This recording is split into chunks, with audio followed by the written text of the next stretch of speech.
Hi guys, nandito kami sa Crianza. Napaka-clear ng water.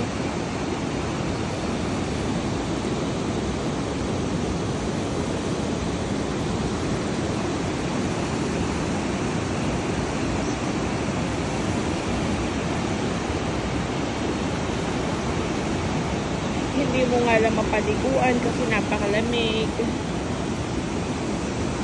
Dahil yan yung mga snow na natunaw, yan na sila. Kaya mataas-taas pa yung tubig.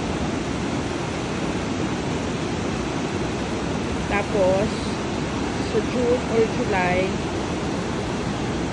kakalm down yan ng konti. Kasi natunaw na lahat ng ice sa bundok. So, ito na sila.